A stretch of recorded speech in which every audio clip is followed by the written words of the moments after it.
تو آج کا یہ پروگرام بیسیکلی والدین کی حیثیت سے اپنے بچوں کی تربیت کرنے کی ذمہ داری کو پورا کرنے کے بارے میں ہے کہ ہم کس طرح اچھے والدین ثابت ہو سکتے ہیں اور کس طرح اپنے بچوں کی اچھی تربیت کر سکتے ہیں. بچے جہاں ہمارے لیے ایک امتحان ہے وہاں ایک بہت بڑی نعمت بھی ہے. وہ ہماری آنکھوں کی ٹھنڈک ہوتے ہیں، ہمارے دل کی خوشی. اس لیے ان لوگوں سے پوچھئے کہ جو اولاد کی نعمت سے محروم ہیں کہ وہ اپنی زندگی میں کتنی بڑی کمی پاتے اور اس بات پر وہ کتنے دکھی ہوتے ہیں کہ وہ اس بڑی نعمت سے محروم ہے.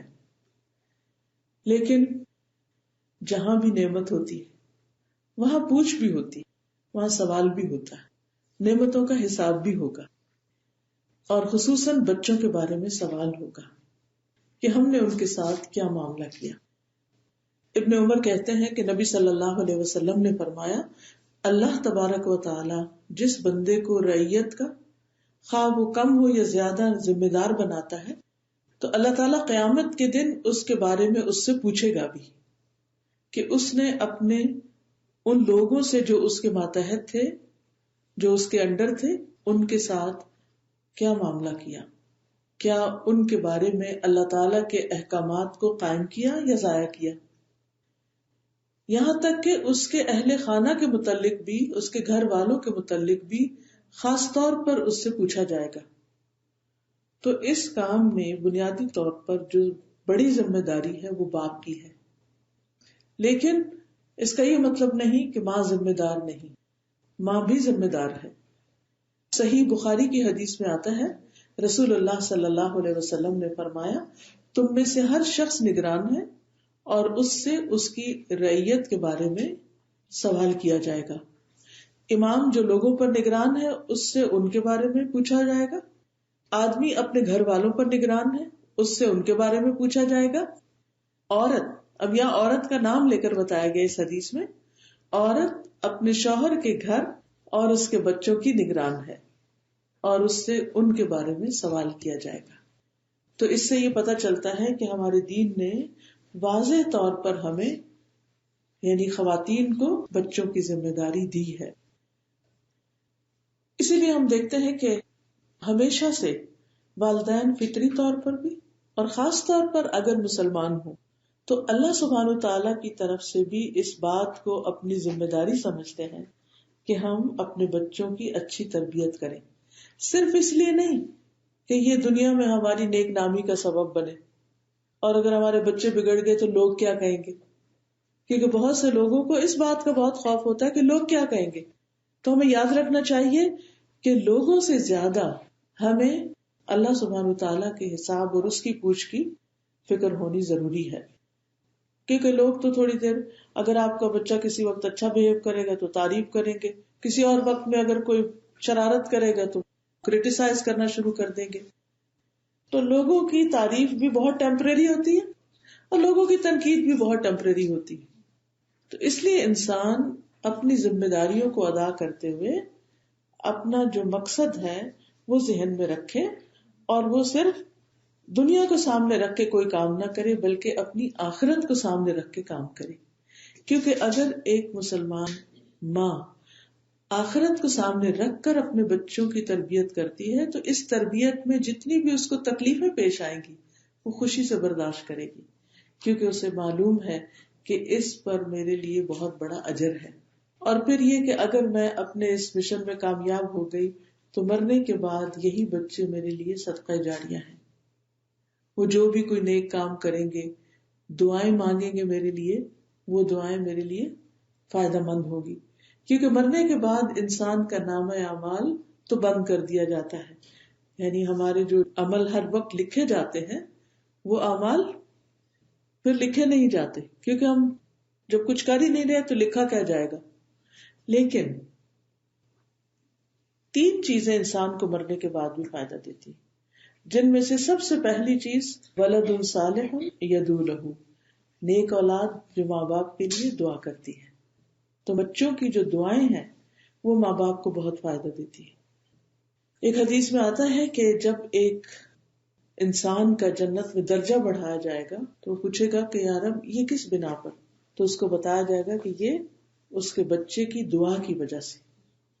تو اگر ہم اپنے بچوں کے اندر ایمان پیدا کریں گے، ان کو دین کی تعلیم دیں گے، ان کو دعائیں سکھائیں گے، تو ہمارے بننے کے بعد ہمیں پھر غیروں کی ضرورت نہیں ہوگی کہ کسی مولوی صاحب کو بلائیں یا کسی اور کو کہیں کہ وہ ہمارے لیے دعا کریں، بلکہ ہمارے گھر والے ہی ہمارے لیے دعائیں کرنے والے ہوں گے. تو آج ہم جو کچھ انویسٹ کریں گے ان بچوں کے اندر، کل یہی ہمیں فائدہ دینے والا ہے. اس لیے اچھے ماں باپ کی ہمیشہ سے یہ فکر ہوتی ہے کہ ہمارے بچے ہمارے بعد کیا کریں گے، یعنی اب بھی ہمارے ہوتے ہوئے بھی، اور جب ہم دنیا میں نہیں ہوں گے، جب ہم ان کے سر پر نہیں ہوں گے، تو اس وقت پھر وہ کیا کریں گے. اسی لیے ہم دیکھتے ہیں کہ جب ابو سلمہ رضی اللہ عنہ کی وفات کا وقت آیا، یہ سلسلہ صحیحہ کی حدیث ہے، تو ام سلمہ کہنے لگی کہ آپ مجھے کس کے سپرد کر کے جا رہے ہیں؟ تو انہوں نے کہا اے اللہ، ام سلمہ سے بہتر تو ہے، یعنی ام سلمہ کے لیے مجھ سے بہتر تو ہے، یعنی ابو سلمہ سے بہتر، یعنی شوہر سے بہتر تیرا سہارا ان کے لیے بہت اچھا ہے. پھر وہ فوت ہو گئے تو رسول اللہ صلی اللہ علیہ وسلم نے ان کے لیے نکاح کا پیغام بھیجا. انہوں نے کہا میں بڑی عمر کی ہوں. آپ نے فرمایا میں تم سے زیادہ بڑی عمر کا ہوں. اور پھر انہوں نے کہا کہ میرے بچے بھی ہیں. تو آپ نے فرمایا بچے اللہ اور اس کے رسول کی ذمہ داری میں ہیں. تو اس سے یہ بات پتہ چلتی ہے کہ اگر کوئی شخص کسی ایسی عورت سے شادی کرتا ہے کہ جو بچوں والی ہے، تو اسے پھر صرف اس عورت کی ذمہ داری نہیں لینی چاہیے، بلکہ اگر بچے ساتھ آئے ہیں تو ان کی تعلیم و تربیت کی بھی فکر کرنی چاہیے. تعلیم و تربیت کے لیے کچھ چیزیں بہت ہی اہم ہیں. ان میں سے نمبر 1 آپ کا اپنا طرز عمل، کہ آپ خود کیسے رول ماڈل ہیں. اگر آپ اپنے بچوں کے لیے اچھی مثال قائم کرتے ہیں، مثلاً آپ ان سے آرام سے بات کرتے ہیں، آپ حوصلے اور صبر کا مظاہرہ کرتے ہیں، آپ ان کی خوش دلی سے خدمت کرتے ہیں، ہر وقت موڈ نہیں آف رکھتے، آپ وقت پر نماز پڑھتے ہیں، آپ ذکر اذکار کی پابندی کرتے ہیں، آپ اپنی زندگی میں اللہ اور اس کے رسول صلی اللہ علیہ وسلم کو سب سے زیادہ اہمیت دیتے ہیں، آپ اپنے دین سے محبت کرتے ہیں، آپ اپنے والدین سے محبت کرتے ہیں، ان کی خدمت کرتے ہیں، آپ اپنے رشتہ داروں کا خیال رکھتے ہیں، اور اسی طرح آپ کسی کے بارے میں کوئی یعنی غیبت وغیرہ نہیں کرتے، بچوں کے سامنے یا ویسے بھی کسی کی برائیاں نہیں کرتے، اور اسی طرح اللہ سبحانہ تعالیٰ پر توکل اور بھروسہ رکھتے ہیں. تو آپ دیکھیں گے کہ بچے یہ ساری چیزیں خود بخود آپ کے عمل سے لیتے چلے جائیں گے، یعنی آپ کو کاپی کرتے چلے جائیں گے. تو سب سے پہلے اگر ہم چاہتے ہیں کہ ہمارے بچے کے اندر کوئی خاص خوبی آ جائے، مثلا نماز کا پابند ہو جائے، تو پھر ہمیں خود بھی نماز کی پابندی کرنی چاہیے. صرف بچوں کو نہیں حکم دینا چاہیے، بلکہ پابندی کا مطلب یہ کہ وقت پر ادا کرنے کی پوری کوشش کرنی چاہیے. اسی طرح اگر ہم چاہتے ہیں کہ بچے قرآن سے محبت کریں، تو ہمارے ہاتھ میں بھی قرآن نظر آنا چاہیے، وہ ہمیں بھی پڑھتے ہوئے دیکھیں. کیونکہ آپ نے دیکھا ہوگا کہ جو مائیں نماز پڑھتی ہیں، تو جب بچے بالکل فطرت پہ ہوتے نا چھوٹے، تو کبھی ایسا نہیں ہوا کہ وہ ساتھ آ کے نہ کھڑے ہو جائیں، وہ مصلی پہ پورا لیٹ جاتے ہیں، جہاں نماز پہ ساتھ ہوتے آگے ہوتے ہیں، پیچھے، پھر کھیلنے لگتے ہیں، پھر ساتھ آ جاتے ہیں، ساتھ کھڑے ہو جاتے ہیں، کبھی رکوع کرتے ہیں، کبھی دعا کے لیے ہاتھ اٹھا لیتے ہیں. وہ کیوں ایسا کرتے ہیں؟ کیونکہ وہ آپ کو دیکھ رہے ہیں کہ آپ کر رہے ہیں. اسی طرح اگر آپ قرآن تلاوت کے لیے لے کے بیٹھتے ہیں، تو وہ آتے وہ کہتے ہیں ہمیں دے دیں. اس وقت آپ بہت ناراض ہونے لگتے ہیں کہ مجھے پڑھنا ہی نہیں دیتا. ہم یہ نہیں سمجھتے کہ اس وقت یہ وہ کرنا چاہتا ہے جو آپ کر رہے ہیں، تو آپ اس کے لیے بھی کوئی انتظام کر لیں، اس کو سلیقے سے، طریقے سے، تمیز سے بٹھائیں اور اس کو بتائیں یہ اللہ تعالیٰ کی کتاب ہے، اس کو یہاں نہیں رکھتے، اس کو ایسے اٹھاتے ہیں. لیکن یہ کہ نہیں دینا ہی نہیں، اس کو ہاتھ ہی نہیں لگانے دینا. تو اس سے پھر یہ ہوگا کہ بچے کے اندر ایک اس سے نفرت پیدا ہو جائے گی کہ جب میری ماں یہ کتاب اٹھاتی ہے تو نہ مجھے خود اپنے پاس آنے دیتی ہے اور نہ مجھے اپنی کتاب دیتی ہے. تو اس طرح انکانشیسلی آپ بچے کو قرآن سے، دین سے دور کر رہے ہوتے ہیں. اسی طرح جیسے نماز آپ پڑھ رہے ہیں تو بعض اوقات بچہ رو رہا ہے کہ کبھی وہ ڈر جاتا ہے کہ ماں چپ ہو گئی ہے، کیوں نہیں بول رہی، کبھی کوئی اس کو بھوک لگی ہوتی ہے، کبھی کوئی اور مسئلہ ہوتا ہے. اگر کوئی پاس ہو تو عموماً کیا کرتے ہیں، بچے کو پکڑ کے کھینچ کے لے جاتے ہیں کہ نہیں نہیں نہیں، ماں کو ڈسٹرب نہیں کرو، نماز پڑھنے دو. نہیں، ہمارے دین نے ہمیں اس بات کی اجازت دی ہے کہ ہم نماز کی حالت میں بچے کو اٹھا لیں، اٹھا کے ایک ہاتھ پہ بچے کو لے لیں اور دوسرے کے ساتھ دوسرا ہاتھ اس طرح رکھ کے نماز پڑھتے جائیں. اگر وہ کندھے پہ لگا ہوا تب بھی. نبی صلی اللہ علیہ وسلم نماز پڑھا رہے تھے اور حضرت امامہ جو حضرت زینب کی بیٹی تھی وہ آپ کے کندھے پر بیٹھی ہوئی تھی، اور جب آپ رکوع سجدے میں جاتے اس کو اتار دیتے تھے اور پھر وہ اوپر آ جاتی. اسی طرح حضرت حسن حسین رضی اللہ عنہ کے بارے میں آتا ہے کہ نبی صلی اللہ علیہ وسلم جب نماز پڑھاتے تھے تو بعض اوقات وہ سجدے میں آپ کے اوپر بیٹھ جاتے تھے، جیسے بچوں کی عادت ہوتی ہے، ان کو بہت ہی اچھا لگتا. اور آپ نے دیکھا ہوگا کہ کچھ بچے تو اس کو بہت ہی انجوائے کرتے ہیں کہ ان کو سواری کرائی جائے اور آگے آگے آپ کرال کریں اور وہ آپ کے اوپر لٹکے ہوئے ہوں. تو اس میں کوئی حرج نہیں، ہماری شان کے خلاف نہیں.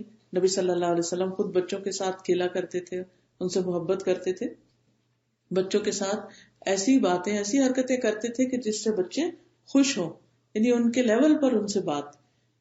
تو سب سے پہلی چیز آپ کا خود رول ماڈل ہونا ہے. پھر مشکل اس وقت پیش آتی ہے جو مثلاً ماں تو دیندار ہے، ماں تو نماز پڑھتی، پھر باپ نہیں پڑھتا.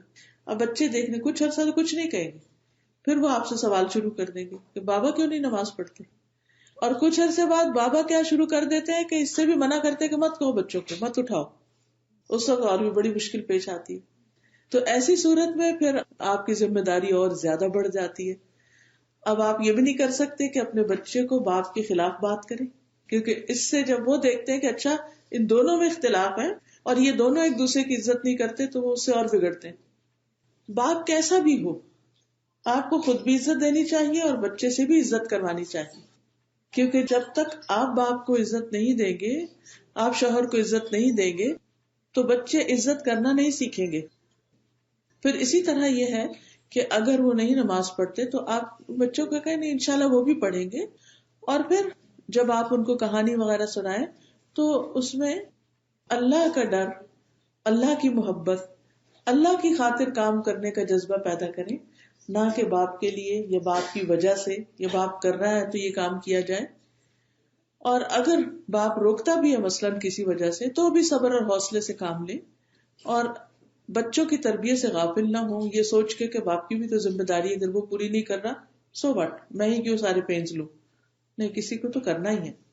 اور باپ کی نسبت بچے ماں کے زیادہ قریب ہوتے ہیں، ماں کے ساتھ زیادہ وقت گزارتے ہیں. دوسری چیز، بچے کو اچھا ماحول فراہم کرنا، اچھی کمپنی، اچھے دوست، اچھی جگہوں پر لے کر جانا.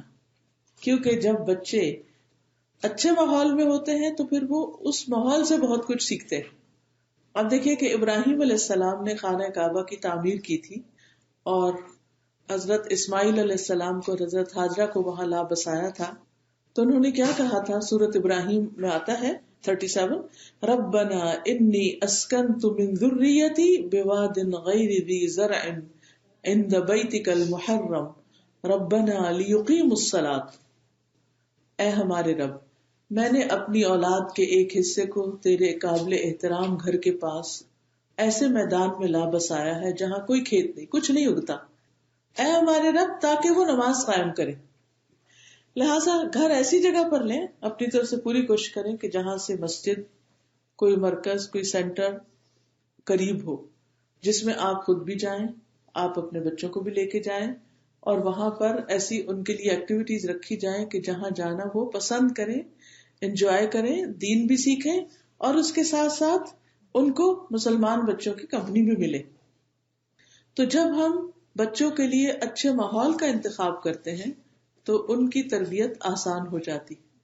اور اگر آپ ہر وقت ان کو صرف مال میں لے کے جا رہے ہیں، ٹوائز آر اس جا رہے ہیں، ادھر ادھر گھوم پھر رہے ہیں، تو پھر ان کی دلچسپی، ان کا شوق اور ان کی خواہش صرف یہی ہوگی کہ ہم فن والی جگہوں پر گھومتے پھرتے رہیں. ٹھیک ہے، ٹو سم ایکسٹینٹ بچوں کی زندگی میں حلال جائز فن بھی ہونا چاہیے، لیکن اس کا یہ مطلب نہیں کہ سارا وقت انسان صرف ایسی ہی چیزوں کی طرف رہے. اب آپ دیکھیے کہ اگر خواتین کے اندر خود بازار کی بہت محبت ہے اور ضروری چیزوں کے علاوہ وہ غیر ضروری چیزوں کے لیے بازار میں ہر روز بس صرف جسٹ فار فن جاتی رہتی ہیں، تو اب روز بچے بھی جا رہے ہیں، وہ دیکھ رہے ہیں، تو وہ کیا سمجھیں گے کہ یہی زندگی ہے کہ کھاؤ پیو کام کرو اور پھر اس کے بعد گھومنے پھرنے چلے جاؤ. ٹھیک ہے، گھومنے پھرنے کا بھی ایک وقت ہونا چاہیے، لیکن اس کے ساتھ ساتھ بچوں کی دینی تعلیم کے لیے ان کو مسجد لے جانے کا بھی اہتمام کرنا چاہیے. اب دیکھیے کہ جب آپ کسی ایسے ملک میں ہوتے ہیں جہاں پر سبھی مسلمان رہتے ہیں تو وہاں بھی کئی مسائل ہوتے ہیں، لیکن کچھ مسائل نہیں بھی ہوتے کہ بچے 5 وقت مسجد سے اذان کی آواز سن رہے ہیں، آٹومیٹیکلی وہ دن میں کئی دفعہ اللہ کا نام سنتے ہیں. لیکن یہاں آپ ایک ایسے ماحول میں رہتے ہیں کہ جہاں جب تک آپ بچوں کو مسجد لے کر نہیں جائیں گے اور اذان سے پہلے نہیں لے کر جائیں گے تو اذان تو نہیں سن سکیں گے. ٹھیک ہے، آپ کہیں گے کہ ہم نے وہ گھر میں بھی لگائی ہوئی ہے گھڑی اور اس میں سے اذان کی آواز آ جاتی ہے. ٹھیک ہے، اچھی بات ہے، لگانی چاہیے تاکہ یاد دہانی رہے. لیکن ایک بچے کی نظر سے دیکھیں کہ جب وہ اذان کو صرف ایک وال کلاک دیوار پہ لگی ہوئی گھڑی کے ساتھ ہی ایسوسیٹ کرتا ہے کہ بس یہ بولتی ہے اللہ کا نام، تو وہ اللہ کا گھر تو نہیں ہوتا نا. اللہ کے گھر کی ایک برکت ہوتی ہے، ایک خاص روحانیت ہوتی ہے. تو اس لیے میک شور کہ اگر روزانہ شام کو نہیں تو ہفتے میں ایک دن کم از کم مسٹ ہے کہ آپ ان کو لے کر جائیں. اور اگر بڑے بچے ہیں تو ظاہر جمعہ تو ان کو پڑھنا ہے، اگر اسکول یا کالج یونیورسٹی میں انتظام ہے تو وہ اپنی جگہ. لیکن ایسے مراکز کا قائم کرنا، ایسی جگہوں کا بنانا صدقہ جاریہ بھی ہے اور کمیونٹی کی ضرورت بھی ہے. تو مجھے دیکھ کے بہت خوشی ہوئی کہ اس ایریا میں بھی آپ لوگوں کے لیے جگہ موجود ہے. اب آپ سب کا فرض بنتا ہے کہ مل کر آپ اس جگہ کو آباد کریں. مدرس خود والنٹیئر کریں، آگے بڑھیں، انہوں نے جو کچھ سیکھا ہوا ہے وہ مل جل کے بچوں کو سکھائیں. مدرس آپس میں ایک دوسرے کو ہیلپ کریں، پیرنٹنگ ٹپس کو ایک دوسرے کے ساتھ شیئر کریں. جس طرح ہم بہت سے کھانے کپڑوں کے بارے میں پوچھتے رہتے ہیں، یہ کہاں سے لیا، وہ فلاں چیز کہاں سے ملتی ہے، وہ کہاں سے اچھا ہوتا ہے، یہ کیا ہوتا ہے، اس کو کیسے کرتے، دنیا کی ساری چیزیں ہم سیکھتے ہیں. اسی طرح بچوں کی تربیت کرنا بھی سیکھے، یہ بھی کرنے کا ایک کام ہے اور اس کو بھی باقاعدہ سیکھنا چاہیے. ٹھیک ہے، آج ایک لیکچر میں چند مشورے آپ کو دے دوں گی، لیکن دس از جسٹ ون لیکچر. اس کے علاوہ بھی بہت کچھ مٹیریل موجود ہے کہ جس سے ہم باقاعدہ سیکھ سکتے ہیں. اور جو جو بچہ گرو کرتا ہے ہمیں بھی اپنے اس علم میں گرو کرنا چاہیے کہ ہم بچوں کی نفسیات کو سمجھتے ہوئے ان کے ساتھ اچھا معاملہ کریں، کیونکہ وہ ہماری سب سے بہترین کمائی ہے، سب سے بہترین انویسٹمنٹ ہے، سب سے بہترین صدقہ جاریہ ہے. تو جتنی اچھی تربیت ہوگی اتنے ہی اچھے آپ دنیا میں بھی آرام سکون سے رہیں گے اور آخرت کے اعتبار سے بھی. اور سب سے بڑی بات یہ ہے کہ جہاں ہمیں فکر ہوتی ہے کہ ہمارے بچے دنیا میں بہت نام پیدا کریں، انسانیت کی خدمت کریں، اچھے اچھے کام کریں، وہاں ہمیں اس سے زیادہ فکر ہونی چاہیے کہ ہمارے بچے آخرت کی آگ سے بچ جائیں. سورۃ التحریم آیت نمبر 6 میں اللہ تعالیٰ فرماتے ہیں، یا ایھا الذین آمنوا قوا انفسکم واہلیکم نارا. اے لوگوں جو ایمان لائے ہو، ایمان والوں کو خطاب کیا جا رہا ہے. قوا انفسکم، بچاؤ اپنے آپ کو، واہلیکم، اور اپنے گھر والوں کو.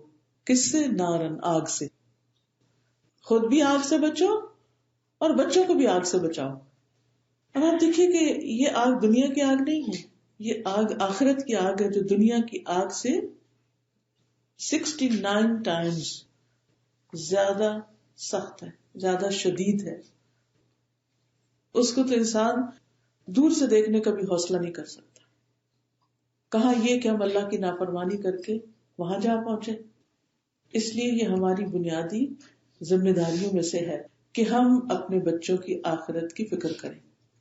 ہم اپنے بچوں کی اچھی تعلیم کے لیے، اچھی دنیا کے لیے کیسی کیسی کوشش کرتے ہیں. ایک ملک چھوڑ کر دوسرے ملک چلے جاتے ہیں. کیوں؟ تاکہ ہمارے بچے ایک بہتر ماحول میں پلیں، تاکہ ان کو زیادہ بہتر ایجوکیشن ملے، تاکہ وہ زیادہ بہتر انسان بن سکیں. اچھی بات ہے، لیکن اس کے ساتھ ساتھ ایک اور ذمہ داری بھی بڑھ جاتی ہے وہ یہ کہ جہاں ان کی دنیا اچھی ہو، ان کی آخرت ان کی دنیا سے بھی زیادہ اچھی ہو. یہ ہمارا گول ہونا چاہیے. اور اگر آپ تربیت کرتے کرتے اس میں کامیاب ہو گئے، آپ کے بچے بہت اچھے گریڈ لے رہے ہیں، بہت اچھا پڑھ رہے ہیں، ان کو انٹرسٹ ہے، ان کو شوق ہے، انہیں لائف کا ایک گول ملا ہو کہ ہاں انہوں نے یہ بننا ہے.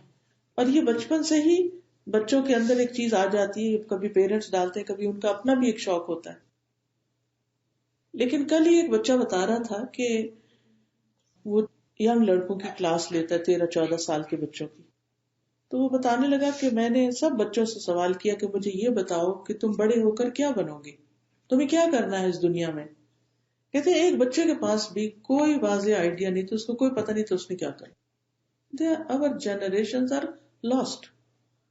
ٹھیک ہے بنیں گے تو جو اللہ چاہے گا بنیں گے، لیکن کچھ اپنے بھی تو خواب ہونے چاہیے نا، کوئی اپنی بھی تو سوچ ہونی چاہیے. اور اس معاملے میں بھی والدین کو ایک رہنمائی دینی چاہیے، اور ان کے جو ایک قدرتی ان کے اندر پوٹینشیل ہوتا ہے، ایک فطری شوق ہوتا ہے، اس کو ابھارنا بھی چاہیے، اس کی کیئر بھی کرنی چاہیے. ہمیں صرف اپنی خواہش ہی ان کے اوپر مسلط نہیں کرنی چاہیے کہ میرے مائنڈ میں یہ کہ میرا بچہ فلاں بن جائے، لیکن ضروری نہیں کہ وہ بن سکے. اس سے بھی بعض اوقات ہمیں پھر بہت فرسٹریشن ہوتی ہے اور ہم روتے رہتے ہیں کہ ہم تو یہ چاہتے تھے اور اس نے ہماری توقعات پہ پانی پھیر دیا. بہرحال اس وقت تو میں آپ سے یہ بات کروں گی کہ ہم بچوں کے ساتھ کس طرح معاملہ کریں کہ وہ اچھے ہیومن بینگز، اچھے مسلمان اور کامیاب انسان بن سکیں. سب سے پہلی چیز، پہلی کوالٹی جو ہمیں اپنے اندر پیدا کرنی ہے بچوں کے لیے، وہ ہے رحمت، محبت اور ہمدردی کا معاملہ. وہ ہمیں جتنا بھی ستائیں، ہمارے اندر سے ان کے لیے رحمت کا جذبہ نہیں جانا چاہیے.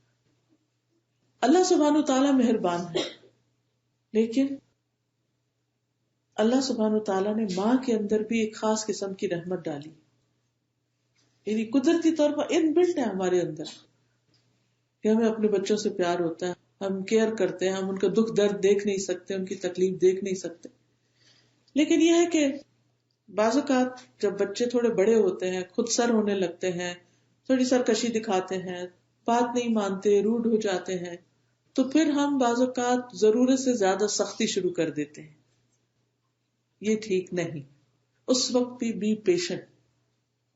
ہم بعض اوقات یہ جانتے تو ہیں کہ قرآن کی آیات بھی پڑھتے ہیں، درس بھی سنتے ہیں، ایک دوسرے سے بات بھی کرتے ہیں، لیکن ہم خود اس پر عمل نہیں کر رہے ہوتے، اور خاص طور پر اپنے گھر والوں کے معاملے میں عمل نہیں کرتے کہ ہمیں ان کے ساتھ ہمدردی اور محبت کا معاملہ کرنا ہے. ایک شخص نبی صلی اللہ علیہ وسلم کی خدمت میں بیٹھا ہوا تھا، تو آپ کے پاس حضرت حسن اور حسین آئے، آپ نے ان کو پیار کیا، چوما، کس کیا. تو وہ بڑا حیران ہوا، کہنے لگا میرے 10 بچے ہیں، میں نے کبھی کسی کو نہیں چوما، میں نے کبھی ان کو کس نہیں کیا. اب آپ دیکھیے کہ جو والدین اپنے بچوں کو ساتھ نہیں لگاتے، ان کے جسم پہ ہاتھ نہیں پھیرتے، ان کو کس نہیں کرتے، ان کو محبت کا احساس نہیں دلاتے، تو ان کے اندر کس قسم کے جذبات پیدا ہو جاتے ہیں؟ ماں باپ کے خلاف نفرت کے. اور وہ یہ تک سوچنے لگتے کہ ہمارے ماں باپ اصلی ماں باپ نہیں ہیں، انہوں نے ہمیں اڈاپٹ کیا، یہ سوتیلے ماں باپ.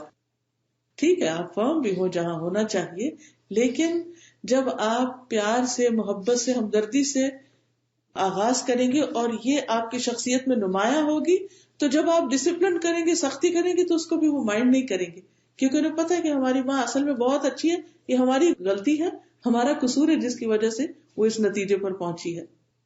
نبی صلی اللہ علیہ وسلم نے یہ بھی فرمایا، تم اس وقت تک مومن نہیں ہو سکتے جب تک آپس میں رحم نہ کرو. اور یہ آپس میں رحم صرف سوسائٹی کے لیول پر نہیں، گھر کے اندر اپنے بچوں کے لیے بھی. صحابہ نے کہا اللہ کے رسول صلی اللہ علیہ وسلم ہم سب رحم کرنے والے ہیں. آپ نے فرمایا میرا مطلب یہ نہیں کہ اپنے ساتھی کے حق میں رحم دل بن جاؤ، بلکہ تمام لوگوں کے لیے رحم دل بنو. تو اس سے یہ پتہ چلتا ہے کہ بچے اپنے ہوں یا دوسروں کے ہوں، ہم سب کے لیے ہی ہمدردی رکھتے ہوں، سب کے لیے مہربان ہوں. ویسے بعض اوقات ایسا بھی ہوتا ہے کہ اسکول میں یا اسلامک اسکول ہے یا اسلامک سینٹرز وغیرہ میں جیسے قرآن کی کلاسز ہوتی ہیں یا اسلامک اسٹڈیز کی کوئی کلاسز ہوتی ہیں، تو بعض اوقات ہم چونکہ ٹرین ٹیچر نہیں ہوتے تو ہمیں بچوں کو صحیح ڈسپلن کرنا نہیں آتا. اس کے نتیجے میں ہوتا یہ ہے کہ ان کی چھوٹی چھوٹی غلطیوں پر ان کو بہت ڈانٹا جاتا ہے اور ان کے ساتھ سختی کی جاتی. تو یہ مس ہینڈلنگ ان کو دین سے دور کر دیتی. اگر مسجد گئے ہوئے بچے کو صرف اس بات پر پیچھے کر دیا گیا کہ تم چھوٹے ہو تو پیچھے چلے جاؤ، تمہارے سر پہ ٹوپی نہیں تو تم پیچھے چلے جاؤ، اور اگر وہ بےچارا ایک دو دفعہ ادھر ادھر گھوم پھر کے چلا گیا تو اس پر ان کو آنکھیں دکھانے لگے، تو آپ دیکھیے کہ پھر بچوں کے لیے اس جگہ میں کیا انٹرسٹ رہے گا. تو ہمیں بچہ کسی کا بھی ہو، کوئی بھی ہو، سب کے ساتھ ہمدردی اور نرمی کا معاملہ کرنا ہے. انس بن مالک کہتے ہیں، جو نبی صلی اللہ علیہ وسلم کے خادم تھے، 10 سال کی عمر میں آپ کے پاس آئے تھے اور آئندہ 10-11 سال آپ کے ساتھ رہے تھے. وہ کہتے ہیں کہ آپ صلی اللہ علیہ وسلم اپنے گھر والوں اور بچوں کے لیے بہت رحم دل تھے. ان کی جو آبزرویشن ہے. اور پھر ہم دیکھتے ہیں کہ آپ صلی اللہ علیہ وسلم نے یہ بھی فرمایا، اللہ تعالیٰ جس گھرانے کے ساتھ خیر کا ارادہ کرتا ہے ان کے اندر آپس میں نرمی پیدا کر دیتا ہے. یعنی یہ اللہ کا بہت بڑا فضل ہوتا ہے کہ کسی گھر کے رہنے والے ایک دوسرے کے لیے، یعنی ماں باپ بچوں کے لیے، بچے ماں باپ کے لیے، اور آپس میں بہن بھائی ایک دوسرے کے لیے ہمدرد ہوں، ایک دوسرے کی رسپیکٹ کرتے ہوں. ٹھیک ہے، بچوں میں آپس میں لڑائی بھی ہو جاتی، لیکن کیئرنگ بھی ہو، خیال بھی رکھنے والے ہوں. اور یہ بھی پھر ماں باپ کے سکھانے سے ہی آتا ہے کہ ہم اپنے بڑے بچوں کو یہ سکھائیں کہ آپ چھوٹوں کی کیئر کریں، پہلے ان کو چیز دیں پھر آپ لیں. چھوٹوں کو سکھائیں کہ بڑوں کو عزت دیں اور ان کا خیال رکھیں. تو اس طریقے پر آپ دیکھیں کہ گھر کی فضا میں ایک نرمی اور ایک محبت اور ایک شفقت اور خوشی کا پہلو آئے گا. اس کا مطلب نہیں کہ کبھی ناراضگی نہیں ہوگی یا آپس میں اونچ نیچ، وہ چیزیں ہوتی رہیں گی، لیکن ہم سب کو دیکھنا یہ چاہیے، جائزہ اس بات کا لینا چاہیے کہ ہمارے گھر کے ماحول میں زیادہ کیا ہے، نرمی یا سختی، محبت یا کھچاؤ. ایک دوسرے کے لیے کیئرنگ ہے، ایک دوسرے کو پوچھتے ہیں، ایک دوسرے کے قریب آتے ہیں، ایک دوسرے کی مدد کرتے ہیں، یا پھر ایک دوسرے سے بے نیازی. دوسری چیز جی جی یہ سب کے لیے ہے. ہم جب بڑے ہو جاتے ہیں بچے تو ان کو پیار کرنا چھوڑ دیتے ہیں کہ یہ بچے بڑے ہو گئے، اب یہ تو نہیں. کتنا بھی بڑا ہو جائے بچہ، اس کی شادی بھی ہو جائے، تب بھی ماں باپ سر پہ ہاتھ پھیرے، ماتھے پہ پیار کریں اور ان کو ساتھ لگائیں اور بتائیں کہ تم ہمیں بہت عزیز ہو. اس کی مثال حضرت فاطمہ کی زندگی میں ملتی ہے. حضرت فاطمہ شادی کے بعد جب نبی صلی اللہ علیہ وسلم کے گھر میں تشریف لاتی تھی تو آپ کھڑے ہو جاتے تھے اپنی جگہ سے، ان کا استقبال کرتے تھے، ان کے ماتھے پہ چومتے تھے، ان کو اپنی جگہ پر بٹھاتے تھے. یہ کیا ہے؟ کیا ہم اپنے بچوں کے ساتھ ہی کرتے؟ بچہ جب گھر میں آتا ہے تو کیسا استقبال ہوتا ہے؟ آپ کہیں گے حضرت فاطمہ تو بہت اچھی تھی اس لیے نبی صلی اللہ علیہ وسلم ان کے ساتھ اچھا کرتے تھے. اب آپ دیکھیے ایک اور واقعہ. حضرت فاطمہ اور حضرت علی کے درمیان کچھ انبن ہو گئی.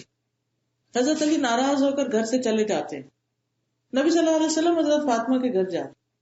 آپ پوچھتے ہیں کہ تمہارا کزن کدھر، یعنی تمہارے چچا کا بیٹا کہاں ہے، حضرت علی کہاں ہے؟ انہوں نے کہا کہ آج ہمارے درمیان کچھ ناراضگی ہو گئی ہے اور انہوں نے گھر میں آرام نہیں کیا تو وہ باہر چلے گئے. آپ نے کسی کو بھیجا کہ ذرا ڈھونڈ کر آؤ کہ حضرت علی کہاں ہے. تو انہوں نے دیکھا کہ وہ مسجد میں آرام کرے. آپ صلی اللہ علیہ وسلم نے حضرت فاطمہ کو چھوڑا اور مسجد میں چلے گئے. یہ نہیں کہ وہاں کھڑے ہو کے کہانی سننے لگے، پھر تم نے کیا کہا تو اس نے کیا کہا تو کیوں ہوا اور وہ تو ہے ہی ایسا اور تو چھوڑو تم بھی پرواہ نہ کرو. ایسی کوئی بات نہیں کی جسے عام طور پر ہمارے ماں باپ نصیحت کرنا شروع کر دیتے. آپ پیچھے چلے گئے. آپ گئے تو آپ نے دیکھا کہ ان کی چادر ہٹی بھی اور ان کے جسم کو مٹی لگ گئی. تو آپ صلی اللہ علیہ وسلم ان کے جسم سے مٹی ہٹا رہے تھے اور آپ فرما رہے تھے کہ اٹھو اے ابو تراب، اٹھو ابو تراب. ابو تراب کا مطلب ہے مٹی والے، اے مٹی والے تو اٹھو. اور پیار سے ان کے جسم پہ ہاتھ پھیرا اور ان سے بات کی اور ان کو عزت دی اور ان کو گھر لے آئے. اب آپ دیکھیے کہ یہ وہ بڑے بچے ہیں کہ جو شادی شدہ ہے اور آپ صلی اللہ علیہ وسلم ان کو بھی ایکولی پیار دے رہے ہیں، ان سے محبت کر رہے ہیں، ان کا خیال رکھ رہے ہیں. ایک اور موقع پر آپ صلی اللہ علیہ وسلم کے پاس کچھ غلام آتے ہیں. حضرت فاطمہ نبی صلی اللہ علیہ وسلم کے گھر آتی کہ میں بھی کچھ ان میں سے کوئی لوں تاکہ میرا بھی کچھ کام آسان ہو، کیونکہ آپ خود چکی پیستی تھی، گھر کے سارے کام کرتی تھی اور بہت تھک جاتی تھی. اب ہوا یہ کہ جب آپ تشریف لائیں نبی صلی اللہ علیہ وسلم کے پاس تو آپ گھر پر نہیں تھے، آپ گھر تشریف فرما نہیں تھے. حضرت عائشہ ملی تو انہوں نے اپنا میسج ان کو دے دیا کہ جب یعنی ابا آئے تو آپ ان کو کہیں کہ میں اس مقصد کے لیے آئی تھی کہ مجھے ایک ہیلپر دے دیں آپ. اب ہوا یہ کہ آپ صلی اللہ علیہ وسلم کو جب یہ بات پتہ چلی تو رات کا وقت تھا. آپ اسی وقت حضرت فاطمہ کے گھر خود چلے گئے. جب گئے تو وہ دونوں بستر میں لیٹ چکے تھے، سردی کا موسم تھا. وہ اٹھنا چاہے کہ آپ کا استقبال کرے، آپ نے کہا نہیں تم اپنی جگہ پر ہی رہو. وہ لیٹے ہوئے تھے، آپ صلی اللہ علیہ وسلم ان دونوں کے بیچ میں بیٹھ گئے. آپ نے بھی اپنی ٹانگیں لمبی کر لی. حضرت علی کہتے کہ آپ کے پاؤں کی ٹھنڈک جو ہے وہ مجھے اپنے سینے پہ محسوس ہو رہی تھی. اور آپ صلی اللہ علیہ وسلم نے حضرت فاطمہ کو وہاں بیٹھ کے ہی سکھایا کہ کیا میں تمہیں اس سے بہتر چیز نہ بتاؤں، جب تم تھک جاؤ تو رات سونے سے پہلے 33 بار سبحان اللہ پڑھو، 33 بار الحمدللہ اور 34 بار اللہ اکبر. تو یہ تمہارے لیے غلام سے بہتر ہے، تمہاری ساری تھکاوٹ اتر جائے گی. اور پھر ان کے ساتھ بات چیت کرنے کے بعد آپ گھر تشریف لائے. کتنے احسن طریقے سے آپ نے ان کو بتایا کہ نہیں یہ غلام تمہارے لیے نہیں ہے، یہ تو اوروں میں تقسیم ہوں گے، کیونکہ آپ اپنے گھر والوں کا ایک بہترین نمونہ قائم کرنا چاہتے تھے. کیونکہ آپ صلی اللہ علیہ وسلم نے منیمم پہ گزارا کیا اور سب کے لیے ایک رول ماڈل بنے. ورنہ لوگ یہ کہتے کہ آپ کو تو زندگی کی ہر سہولت حاصل ہے، پھر ہم غریب کیا کریں، ہمارے پاس دنیا کے بہت کام ہیں، ہم تو کچھ نہیں کر سکتے. بہرحال جب بچے بڑے ہو جائیں، مجھے اچھی طرح یاد ہے کہ جب میں اپنی ٹین ایج کو پہنچی تو ٹین ایجر جو ہوتے ہیں اور خصوصاً ارلی ٹین ایج جو ہوتی ہے اس میں بچے بہت سینسیٹیو ہوتے ہیں، چھوٹی چھوٹی باتوں کو مائنڈ کر جاتے ہیں، روٹ جاتے ہیں، ناراض ہو جاتے ہیں، ان کے کچھ اپنے ہی خیال ہوتے ہیں، اپنے ہی کچھ ان کو یہ احساس ہونے لگتا ہے کہ مجھے صحیح توجہ نہیں مل رہی، محبت بھی زیادہ چاہنے لگتے ہیں. بعض اوقات چھوٹے بہن بھائیوں سے اپنے آپ کو کمپیئر کرنے لگتے ہیں، کبھی ان سے جھگڑنے لگتے ہیں، کئی چیزیں ہوتی ہیں. تو اس وقت ان بچوں کی عزت نفس کا خیال رکھنا بہت ضروری، کیونکہ بہت سینسیٹیو ہو جاتے ہیں اس وقت، اور وہ اپنی ایک ایسی کیفیت سے گزر رہے ہوتے ہیں کہ وہ خود بھی اپنے آپ سے بیزار ہوتے ہیں. بڑے بڑے چیلنجز ان کے سامنے ہوتے ہیں، اسٹڈیز مشکل ہو جاتی ہیں، کام بڑھ جاتے ہیں، گھر والوں کی ایکسپیکٹیشن بھی بڑھ جاتی ہے. اب پہلے وہ بچے تھے تو سب کیا کہتے تھے، یہ بچے ہیں. اب جب وہ ذرا سے بڑے ہوئے تو اب یہ کہتے اتنی بڑی ہو گئی اور ابھی تک تمہیں سمجھ نہیں آئی. وہ چھوٹی چھوٹی باتوں پہ جب ڈانٹ پڑتی ہے تو وہ بےچارے نہ بڑوں میں نہ چھوٹوں میں، چھوٹے کہتے ہیں ہم نہیں تمہارے ساتھ، وہ بڑے کہتے ہیں تم ابھی بڑے نہیں ہو پورے. تو وہ جو ایک بیچ کی سی ایج ہوتی ہے نا، اس میں بہت مشکل زندگی ہوتی. تو اکثر لوگ کہتے ہیں کہ ٹین ایجرز بہت ستاتے ہیں، حالانکہ ان کے اندر بہت پوٹینشیل ہوتا ہے، ہم ان کے اس پوٹینشیل کو استعمال نہیں کرنا چاہتے، اس کو صحیح ڈائریکشن نہیں دے پاتے، ان کو پھر اس طرح چھوٹے بچوں کی طرح پیار نہیں کرتے، ان کو ساتھ نہیں لگاتے، ان کو محبت نہیں دیتے. بچہ کتنا بھی بڑا ہو جائے، نبی صلی اللہ علیہ وسلم کی سنت کو سامنے رکھیے.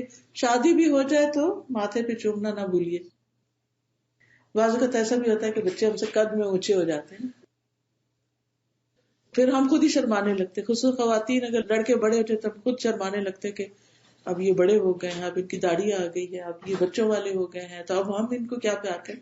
نہیں، آپ ماں ہیں، آپ ان کے سر پہ ہاتھ پھیرے، آپ ان کو بچوں کی طرح ہی ٹریٹ کریں، کیونکہ انسان جس عمر پہ بھی پہنچ جائے اس کو محبت کی ضرورت ہوتی، شفقت اور نرمی کی ضرورت ہوتی. پھر اسی طرح دوسری بات، چھوٹے ہوں بچے یا بڑے ہوں، ان کے ساتھ کنسلٹیشن، مختلف کاموں میں مشورہ میں شریک رکھیں. مثلاً اگر آپ گروسری کرنے جا رہے ہیں تو آپ ان سے پوچھیں کیا پکنا چاہیے، کیا لانا چاہیے، کیا خریدیں، ساتھ لے جائیں، ان سے پوچھیں. اپنی چوائس کو بھی سامنے رکھیں لیکن ان کی چوائس کو بھی دیکھیں، اور دو طرفہ چیز ہو، مل جل کے فیصلے ہوں مختلف چیزوں کے، اور ان کو اعتماد دیں. بعض اوقات ان کی بات غلط بھی ہو سکتی، تو اس صورت میں آپ ایک غلط بات کو کس طرح ریجیکٹ کریں گے، کس طرح آپ اس کا انکار کریں گے، یہ بھی طریقہ آنا چاہیے. کہ ان کا دل بھی نہ ٹوٹ جائے، پھر وہ کہ ہم نہیں آئندہ کوئی بات کریں گے، ہم مشورہ نہیں دیں گے. نہیں، انہیں انکار بھی سننا آنا چاہیے، کیونکہ زندگی میں ہر جگہ ہمیشہ اقرار نہیں ہوتا. بچوں نے کچھ عرصہ ہمارے پاس رہنے کے بعد پھر اپنی ذمہ داریاں خود سنبھالنی، انڈیپینڈنٹ لائف گزارنی.